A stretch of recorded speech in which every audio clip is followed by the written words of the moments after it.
Hello and welcome into this video where I invite you to join me for a reflection, a contemplation around grief and death. Yeah, so this video will speak to you, hopefully. I hope it will be of use to you if you're grieving a loved one, as I am, grieving my dad.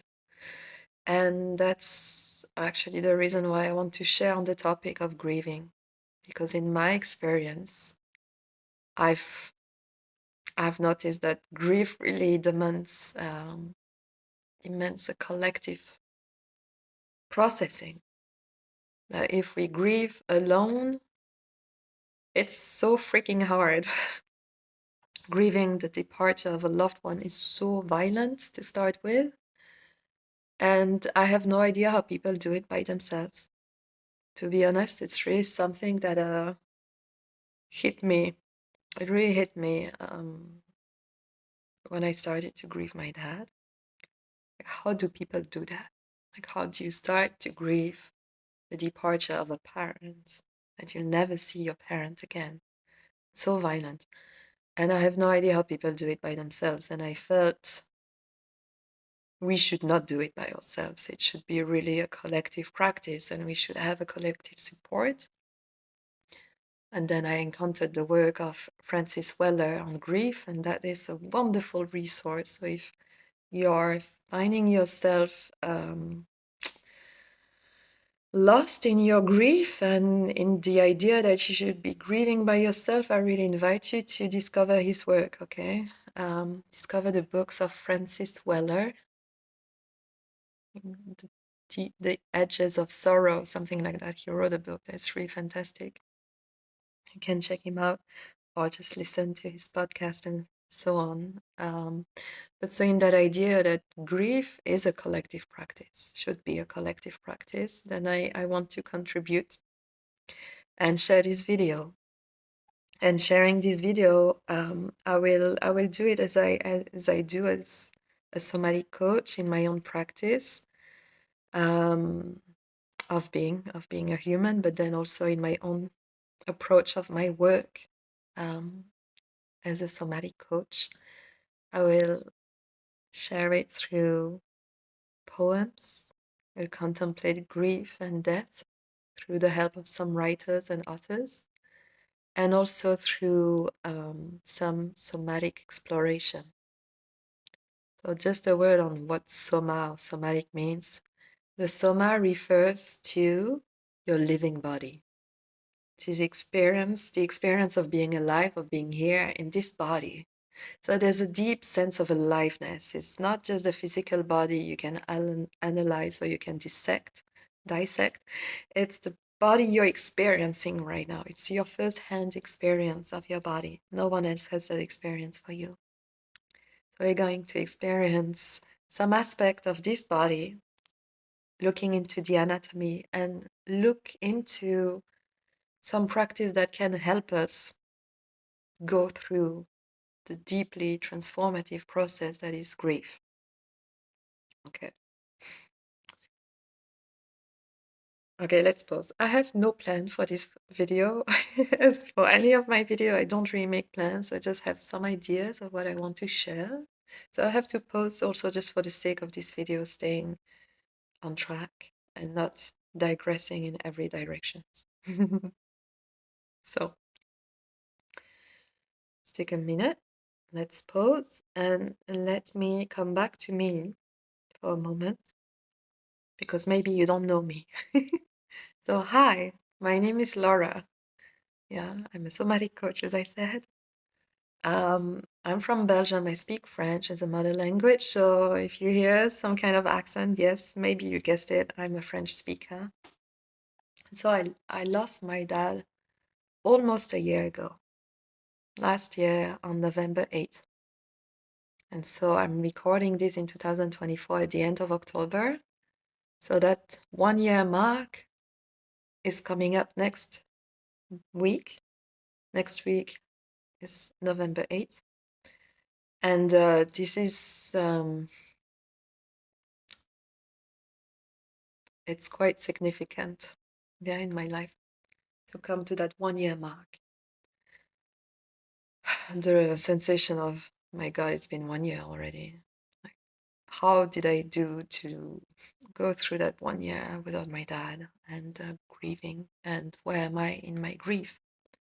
Yeah, that's something I want to process myself with this video, but really offer a video as a support for you, creating a collective um,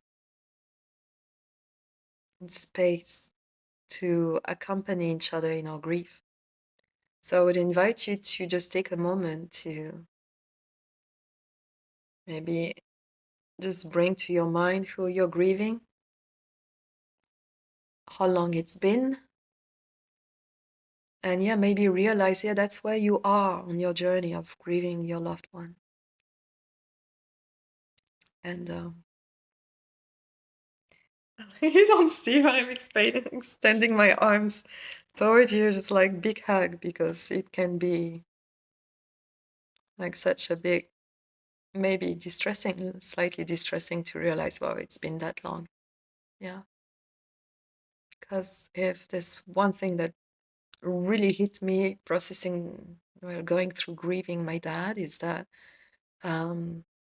we not only experience the deep sorrow that it is to live every day with the knowledge that we will not see our loved one again.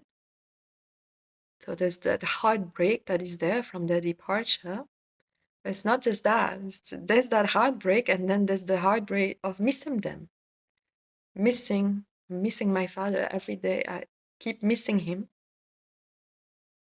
And there's the heartbreak. Like, it's like two different sorrow. So it can be a little bit distressing to realize, well, it's been so long. I've been in that process of grieving and in the heartbreak of their passing, and then also so long I miss them. Yeah, I don't know where you are on your grief journey, but maybe that's hitting you, and so big hug. Yeah.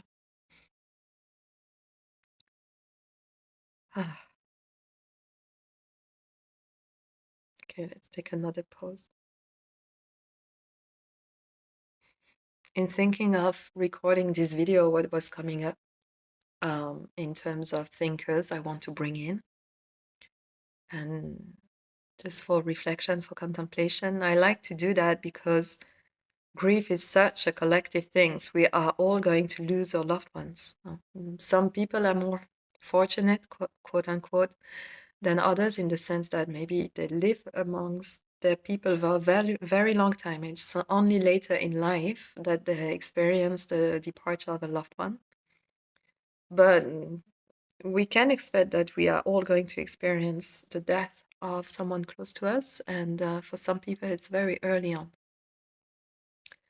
And thinking of that, I got reminded of one of those courses in my studies.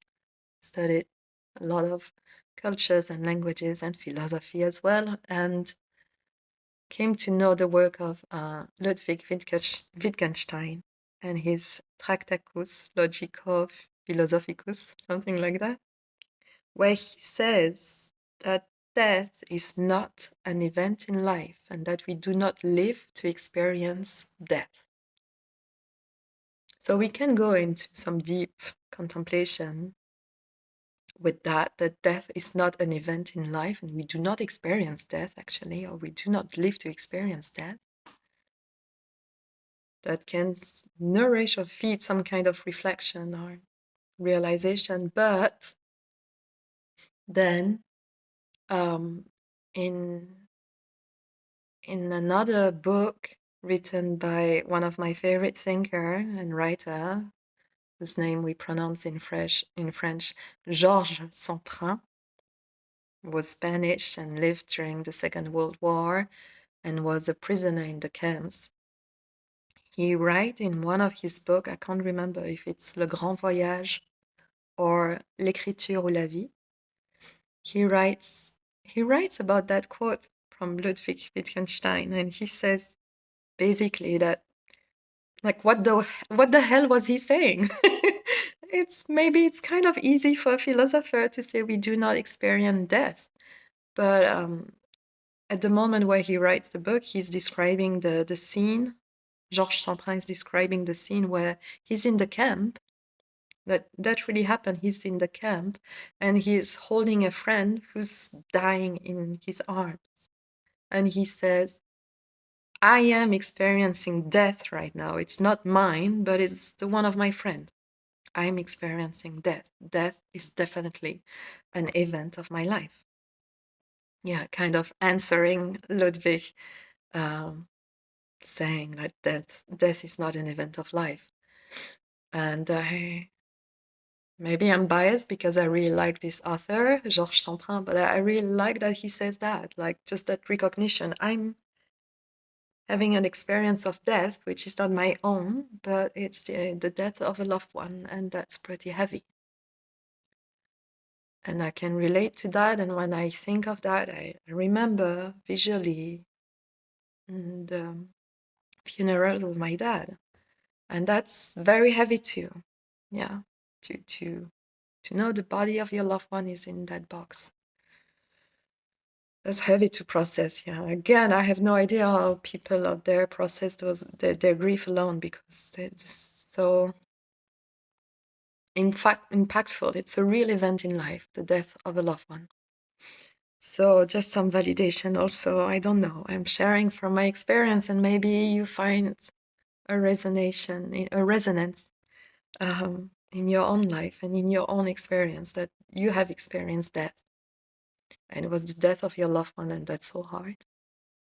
And then we could talk about how it's a death of our own as well. Yeah.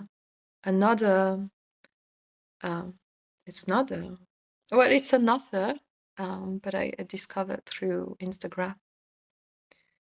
I can't remember his full name right now. I'm sorry. I will write it somewhere below. Park something, from Korean descent.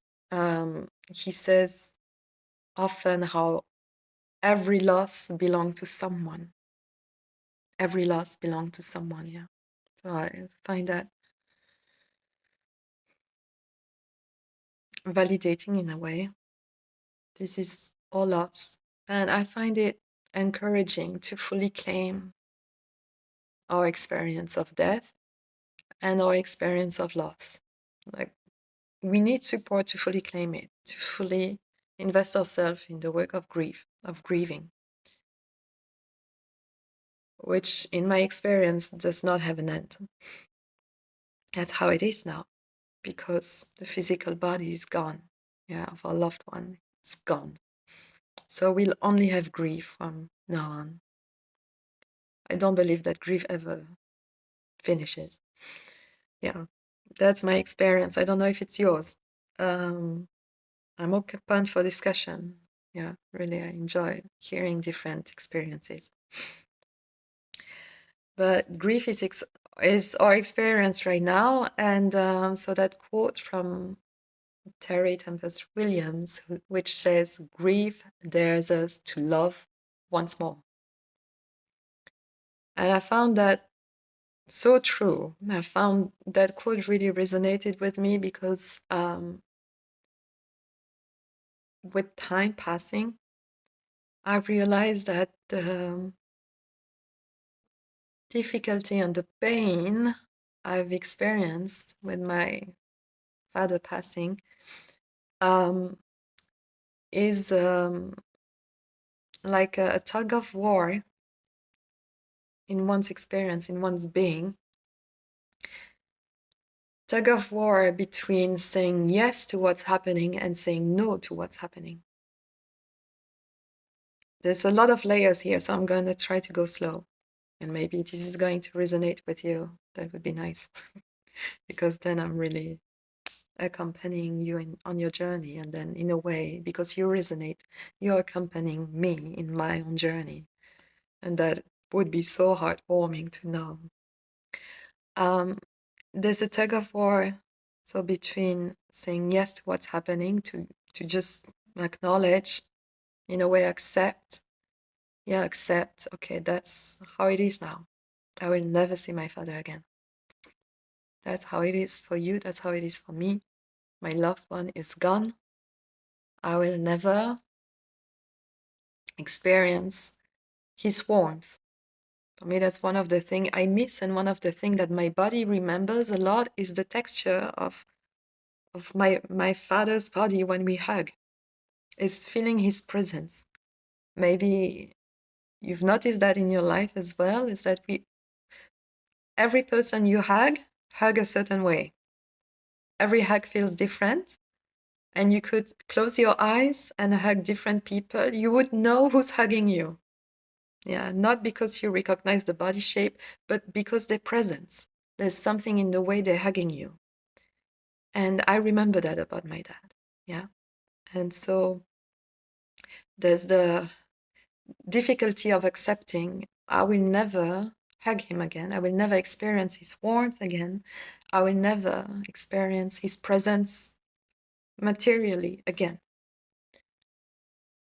So the tug of war is here between accepting and something in us that just does not want to accept. Yeah, it's not ready.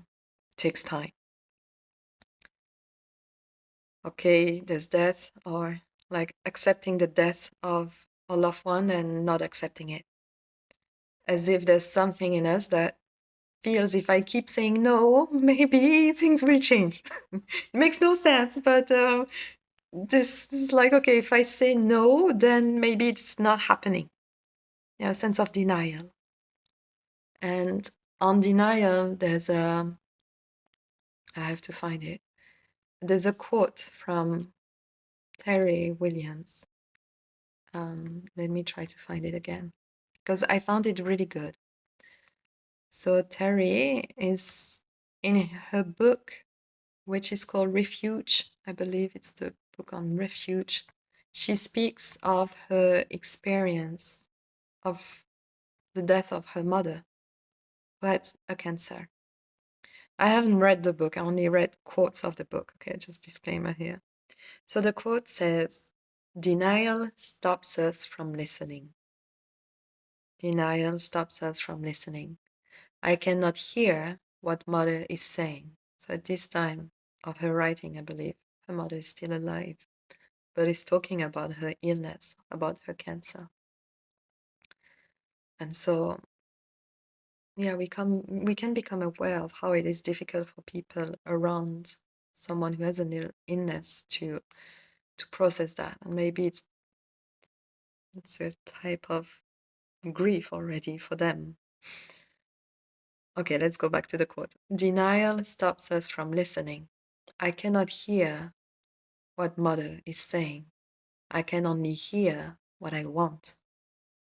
But denial lies. Denial lies.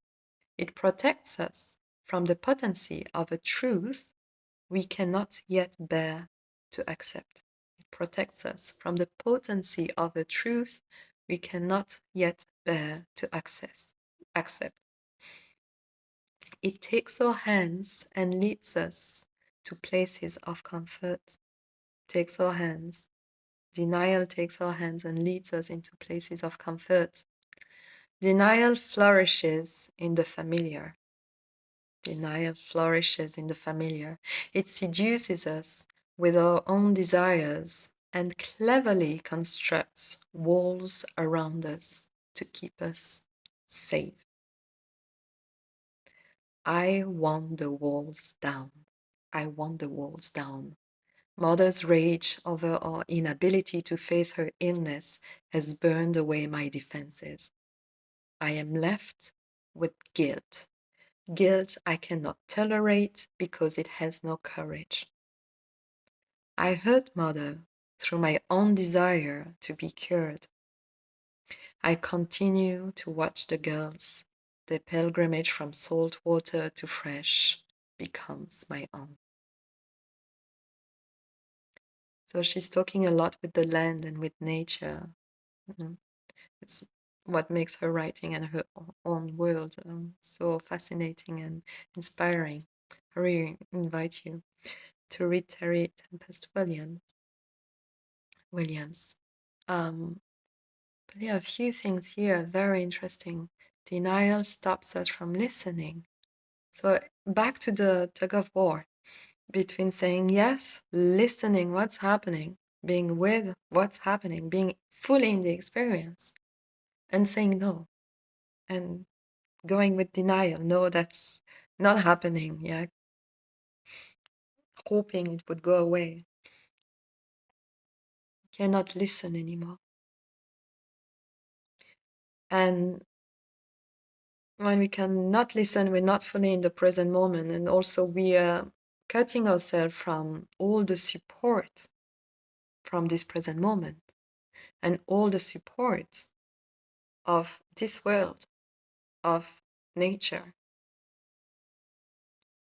So I found grief being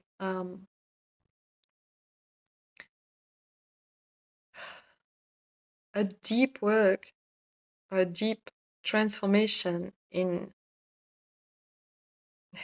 becoming whole again with nature, actually, because we live so disconnected from nature. I think we can agree with that. We live disconnected from its rhythm, and grief really hits us because it's like we did not realize death was there around us. It hits us because it's like we had lived all along thinking death was not there, that death was not an event in life.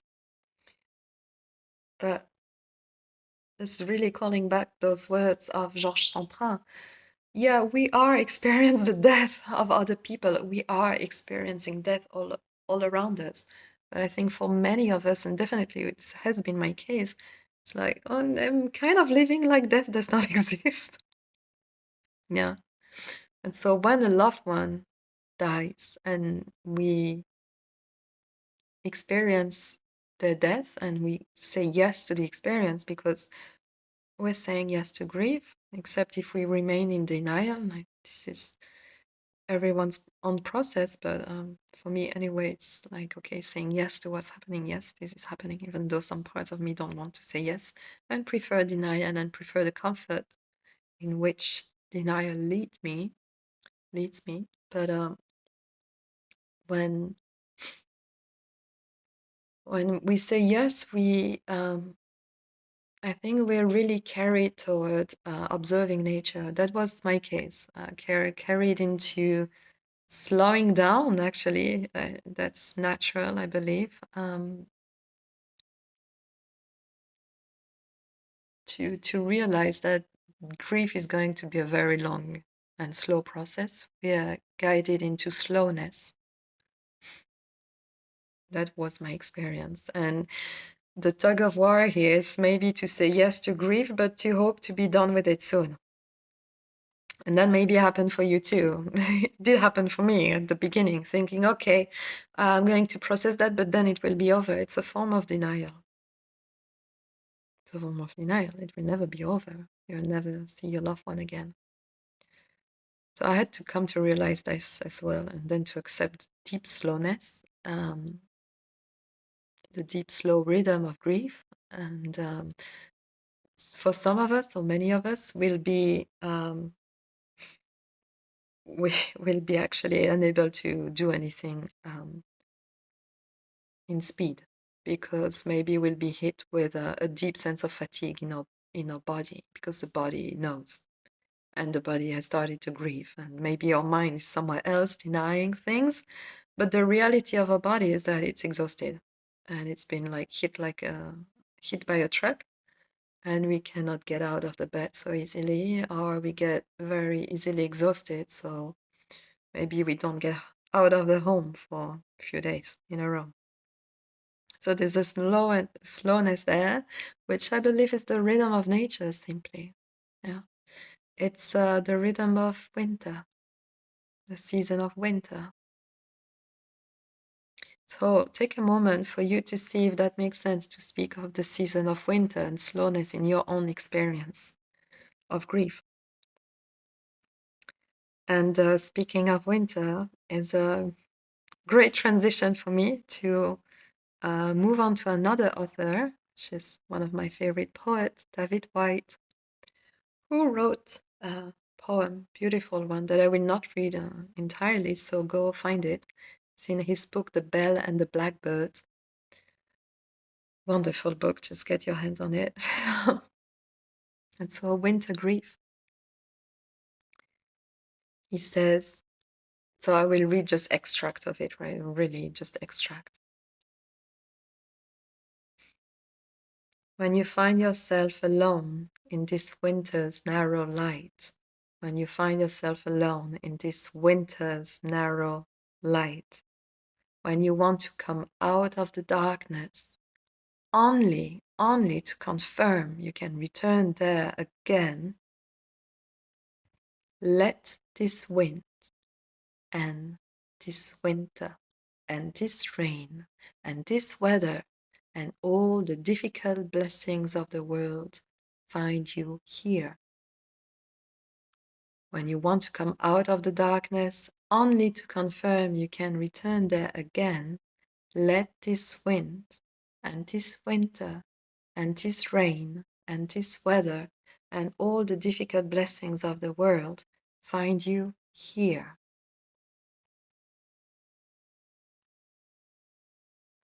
Find you here.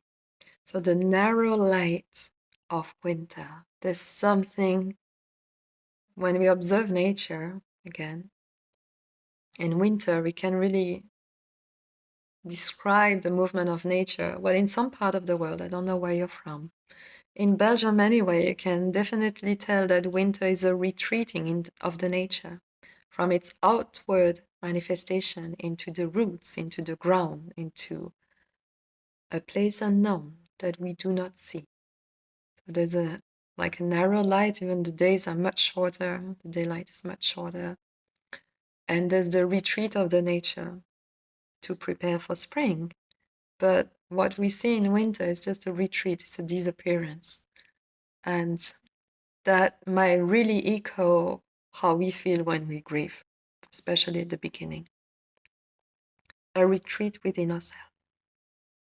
A retreat into the roots, looking, inquiring for the roots, because maybe it depends who you're grieving, but the relationship you have with your departed ones.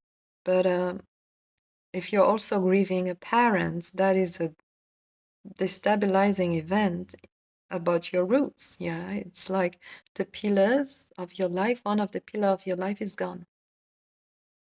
Another quote from David Whyte, he speaks about it in one of his interviews. I've listened to so many of them. I love hearing him speak. He speaks of grief as a falling into grief, like the verb with the noun grief would be to fall into grief. Just the same way we fall into love, here we fall into grief because the person who we are grieving often was like a pillar of the foundation of our own being, of who we are. And with that person gone, we lose one of the pillars. So there's a sense of I'm falling into grief. And the process of grief will be to find the soil, to land on our feet and allow the pillar that was this person in our life, allow the pillar to take another form and allow ourselves to find another soil to land on, to let this pillar change form, transform, and to find what this person was bringing to our life, to find it in other shapes, in other colors, in other people, in other elements of nature, of the wilderness around us. It's a falling into, and we fall into grief because we lose a sense of pillar.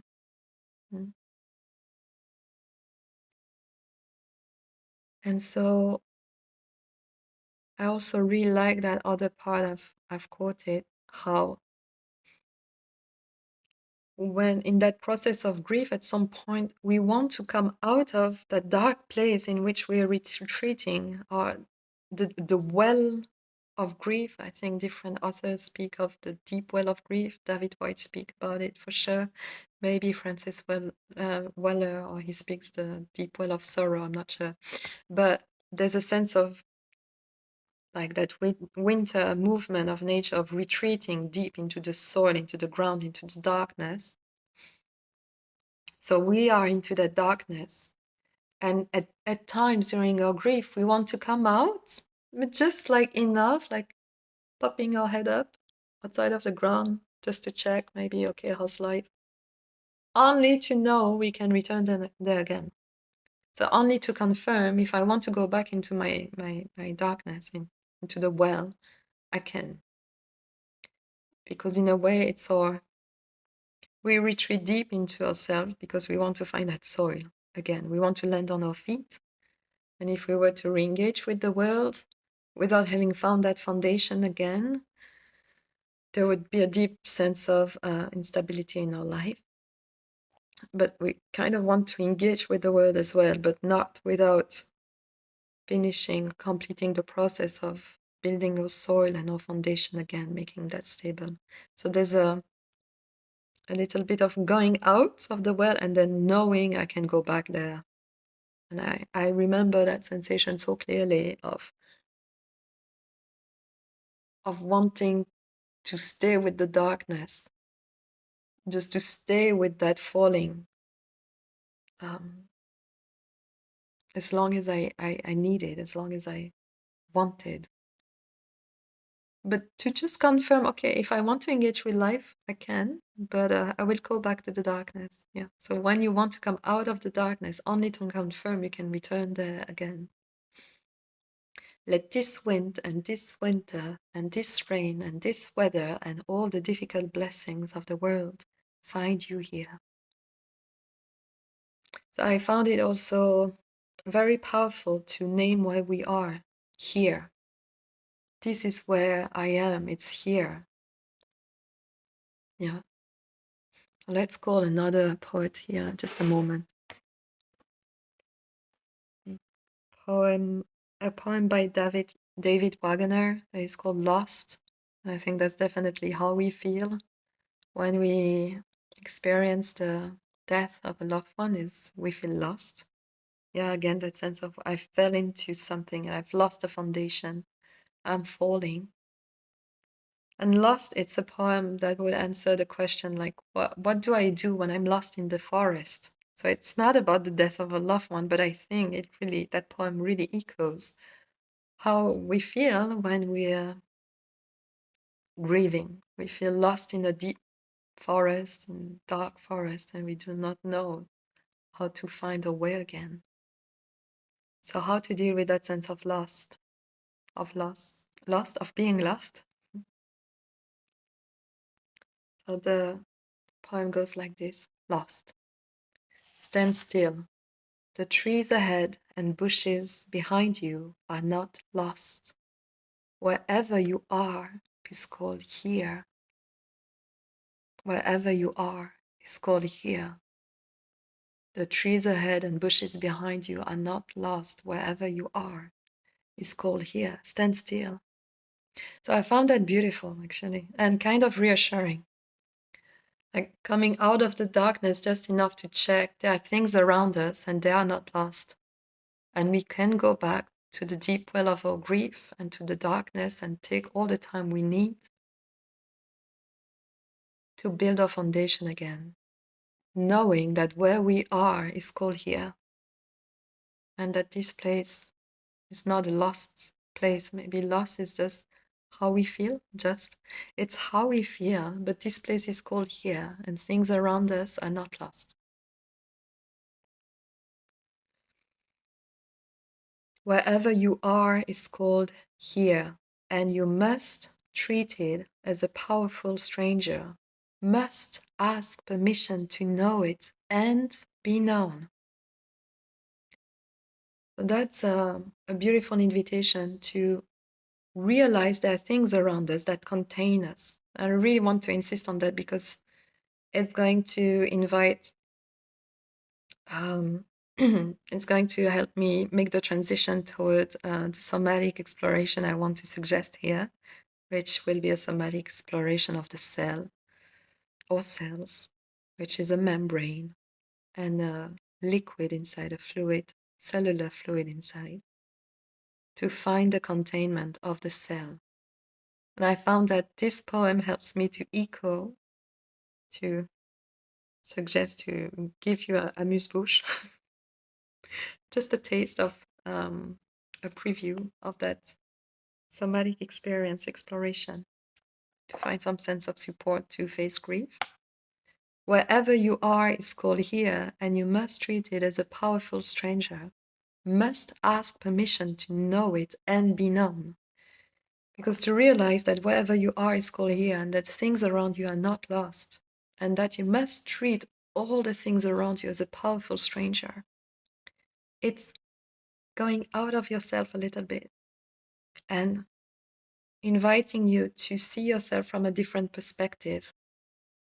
If you were to look at what's right next to you, for me it's a chair, imagine projecting or merging your consciousness with that chair and looking at yourself from the point of view of the chair. The chair knows where you are. Ask permission to merge consciousness with and be known by the chair. And there's something I found comforting in that experience I'm doing just right now. I feel like a warmth in my belly, even if it's a chair, and you would say it's not a living thing, Laura. Okay, fine, yeah. But it feels nice to be in connection with something that can locate me when I feel I'm falling and I cannot locate myself anymore. Oh, that's nice. Okay. Take your time to just experience that maybe right now for yourself. Project your awareness into something else. I have a cat behind me sleeping. What would it be to? The question here, the inquiry can just be, how does it feel? How does that cat feel? How does that object feel? What would it be like? Yeah. My cat is just sleeping on blankets and cushions, and it looks very comfortable. It's at a certain distance, so you have to realize the distance between you and the object or the living organism you're merging consciousness with. Realize that distance, and then distance is a connection. Yeah, distance is connection. You're not separated by distance, you're connected through distance. And then let yourself be felt from the object, from the living organism.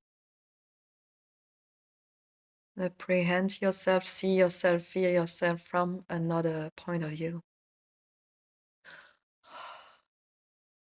That's an embodiment of space, that's an embodiment of distance for me, which is helpful because in the poem of David Whyte, we were talking about the narrow light of winter. So there's something shortening there, there's something that feels too narrow, too constricted. And suddenly that little somatic exploration that I was not planning for, but it's happening, I find it great. It's a reminder of the space all around you. You can occupy that space.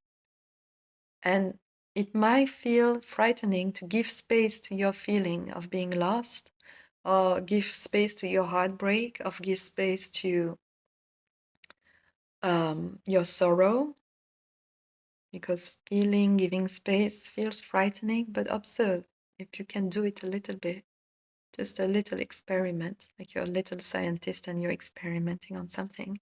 You might be surprised that actually giving space is giving relief. Instead of containing something very tight with the energy of denial, we contain something very tight, but it only makes it more present, doesn't it? And now we're allowing us to abide in the space, and in a way, it's saying yes. To open to space is to be in the energy of our yes to what's happening, because we're opening to the present moment, in the space and time of this moment. And when we give more space, then there's less of a constriction. It's not boiling as much and being so charged. Can lengthen. And that's one of the ways to find support.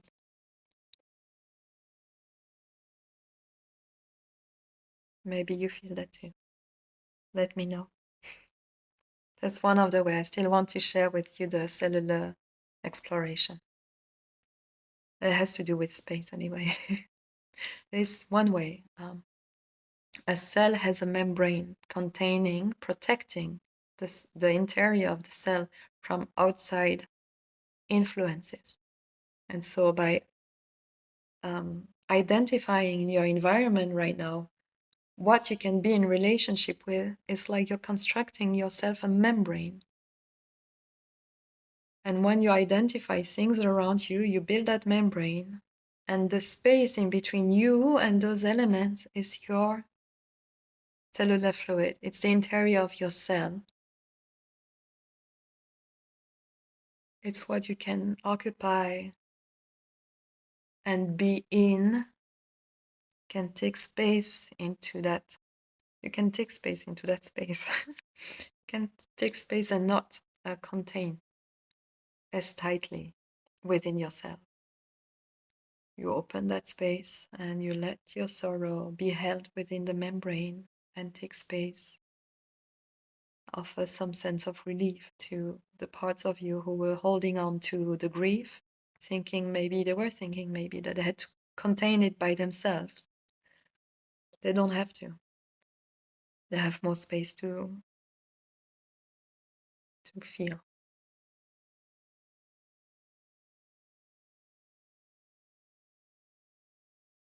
I hope you have a taste of what I'm suggesting here. I'm not going to read the whole poem of David Wagner, Lost, but I just continue a little bit. Let's come back. Lost, stand still. The trees ahead and bushes behind you are not lost. Wherever you are is called here. And can you find yourself abiding in your cell, in the membrane, within the membrane that you have formed for yourself with what's around in your space? Wherever you are is called here. The objects around you are not lost. The people around you are not lost. Wherever you are is called here, and you must treat it as a powerful stranger. Must ask permission to know it and be known. Realize you're in relationship here. So we go there with a sense of humility. I mean, humility that is necessary because we're going outside of ourselves. To be in relationship, not to conquer the space, but to be in relationship with the space and to find our place within it. Wherever you are is called here, and you must treat it as a powerful stranger. Must ask permission to know it and be known. I'm not reading the whole text, I'm going back to the end of it. The forest breathes. So realize that everything around you is breathing, is alive. The forest breathes. Listen. Listen, listen. Don't be in denial. Or realize if you're in denial and then see if you can make the choice to listen. The forest breathes. Listen. It answers. I have made this place around you. I have made this place around you. You're abiding in the fabric of life, coming back to nature. Nature that is all around, and that's who you are too. Like nature telling you, I have made this place around you. Nature is alive, the wilderness is everywhere, everything's alive. You're part of that fabric of the living. And that fabric is alive, is breathing. If you listen, you will hear it say, I have made this place around you. If you leave it, you may come back again, saying, here. If you leave it, you may come back again, saying, here. Stand still. The forest knows where you are. You must let it find you. Maybe that's somehow that is somehow echoing what I was saying at the beginning. I have no idea how people do that by themselves, how people grieve by themselves. And if we don't find people around us to engage in our grief with, I hope you can. I really hope you can. But if you can't, or if it's difficult, or even if you can, actually just realize you're part of the fabric of the living, and the death that you're experiencing, that is part of life, that is an event of life. If we agree with Jorge Semprun,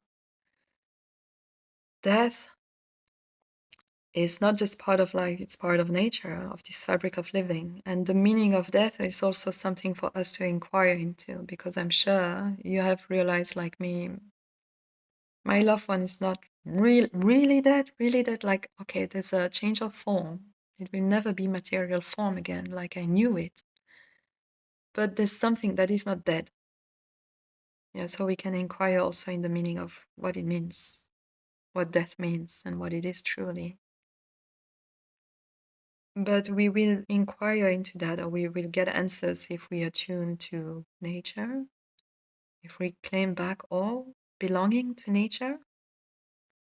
And one way to do that is with this poem of David Wagner, I found.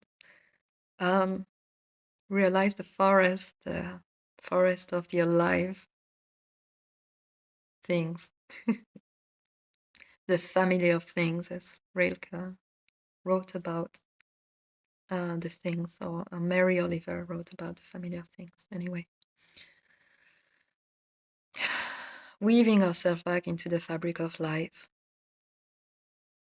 that is breathing, that we can listen to, that is saying, I have made this place around you, I have made this place around you. If you leave it, you may come back again saying, here. So this heart, our heart recognizing, this is where I am, here. This is where I stand. I am here. I may not know what here is, what here contains, who I am, but this is here. That's an embodiment, I feel. That's coming from an embodied part of us. I am here. Even if here is a question mark, I claim back my body abiding here with everything around it, abiding here in this fabric of life. And if I've forgotten that I'm part of it, I can come back again. I can remembering saying, here, I am here. Stand still. If I stand still, I might let the things around me, the family of things around me, find me. To let myself be found. Yeah, that's another tug of war. Sometimes we don't want to be found. And that's okay. I think so. It's okay. It's one of the steps. But when we want to be found, then maybe this exploration was a way for you to let yourself be found by connecting, by merging consciousness with everything around.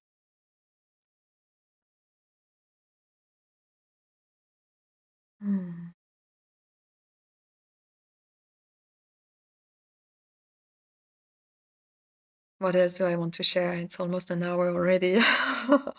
It's been long. So many things, so many other things I would want to share on the topic, maybe for another video, because I think it's time to close. So let's close with somatic exploration of the membrane and the cell. Let's come back to this. I would invite you to come back to the things you were tuning into, tapping into. And if I'm going too fast for you, you pause this video, right? You're free to pause it. Tapping to the things around you, their presence, and let yourself sense the materiality of those things you're tapping into, the walls, the chairs, whatever, the furniture, the cat, the dog.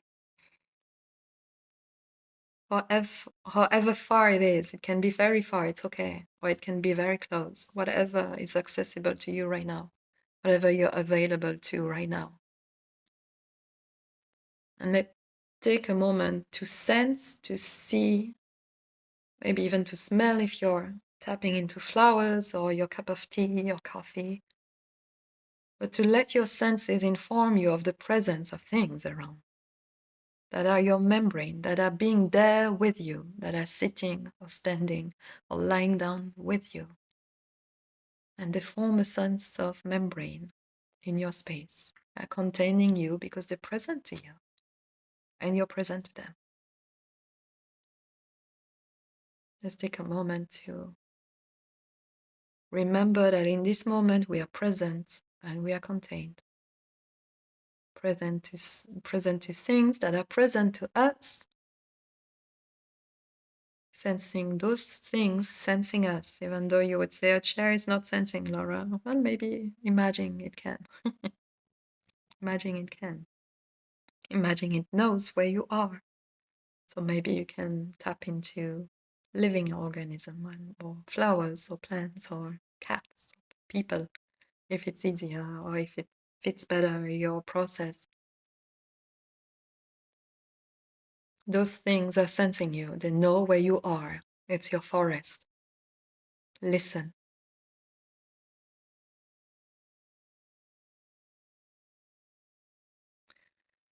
And feel your body. Start to feel your body and include a sense of knowing your breath, of breathing. Sensing your body breathing. Naturally, you may want to take your hands on your body, touch your body, hug yourself.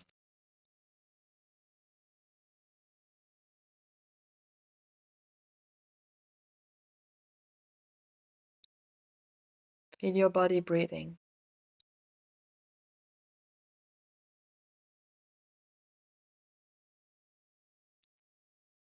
If you're touching yourself, or if you want to explore touching your skin, realize that your skin is another membrane. It's not a membrane that contains you. Much closer. You're contained within the membrane of your skin. Maybe take that also in the safety, in the comfort of the membrane that was formed by the family of things around you. Now tap into the membrane of your skin, the contour of your body. Sense that other membrane supporting you. Take your time to touch your body the way you want yourself to be touched. It can be nice to touch your head, your skull, side to side, front and back. To touch your heart, or to touch your belly, or your sides, or your legs, whatever. Take your time. Abide in slowness.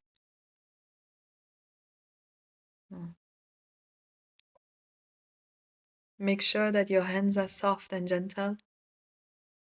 Touch yourself with all the gentleness of the world. One thing you could do if it resonates with you, maybe also if you have lost a parent, you know that you are the product of your parent. Like this body only is because it comes from your mom and from the father, from your mother and your father. So you could imagine if you have lost a parent, it's not just you touching yourself, it's also your ancestors. It's also the one that has gone. If that person is part of your ancestry, or if you remember the touch of your loved one, you can invite that when you're touching yourself. See what is okay to explore. Okay, I'm just suggesting here.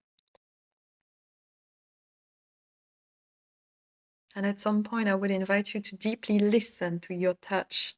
And so not move your hands, just let them somewhere.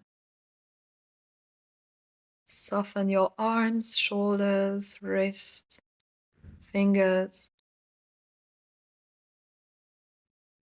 Listen to your own touch and listen for the breath.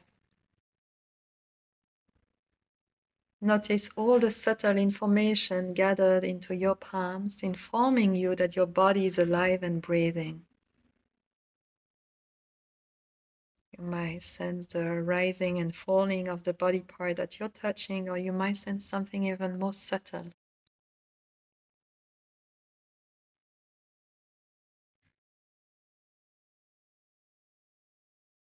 I would invite you to keep listening to those subtle cues of breathing. Maybe change posture with your hands, like position touching some other body parts of yourself. Still listening, saying yes to this body breathing, to the aliveness of your own soma.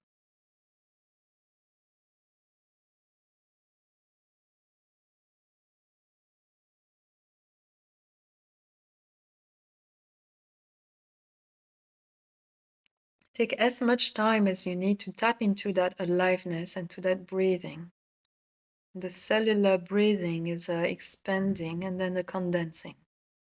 Yeah, the cell expand and then condense within the membrane, supported in the membrane. And when we tap into that cellular breathing, we tap into this moment, to saying yes to being alive and to experiencing this moment. And God knows how it's hard to say yes to life and to experiencing this moment when we just lost, or when we are feeling the heartbreak of the departure of a loved one.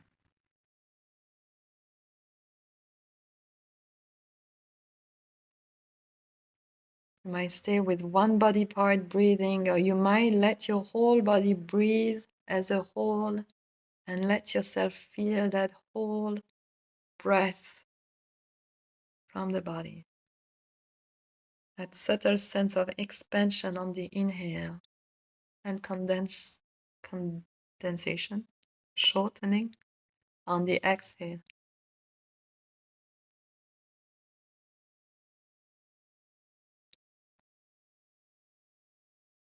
So again, stop this video if I'm going too fast, but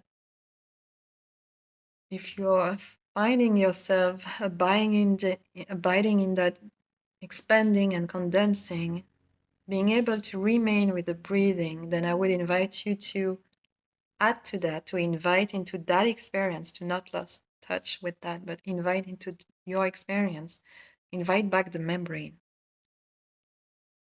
breathing into your skin, into the edges of the skin. So the movement of life, which is the movement of breath in your own body, is contained within the membrane, the protection of your skin, the support of your skin.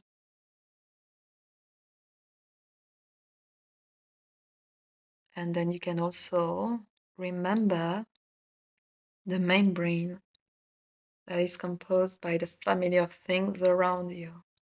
You're breathing into this space within your body, outside your body.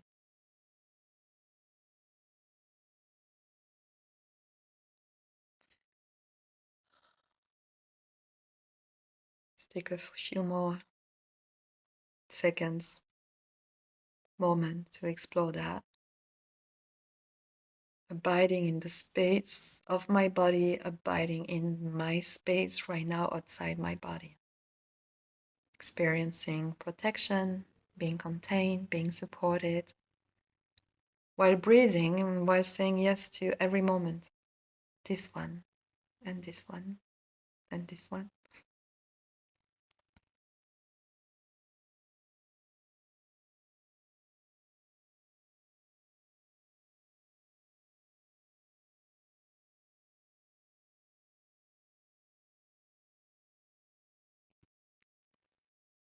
If your body wants to move, stretch, I would invite you to let it do so.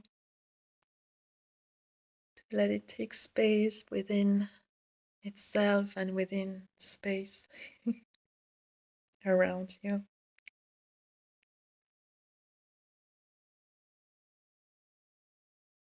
And let yourself experience what's pleasant, maybe in those movements or in this moment. The pleasantness of relief, of taking space, of allowing yourself to feel, of allowing yourself to be in this moment, which might be not easy, hard,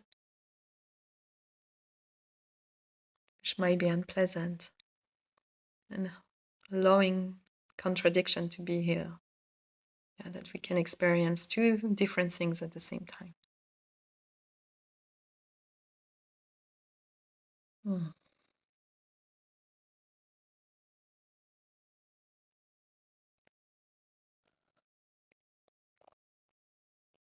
Pause this video if you don't want to finish it just right now, but if you're ready to bring to a close this exploration and journey with me, find a way to bring to close the somatic exploration you were into.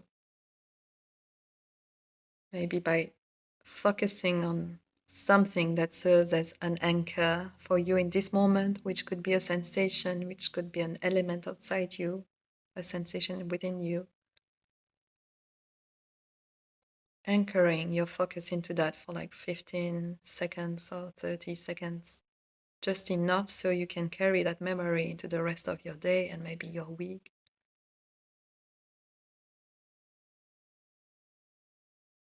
Mm.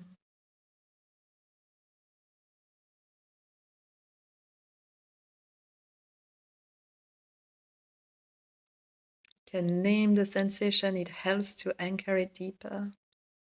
Feel it and maybe name it.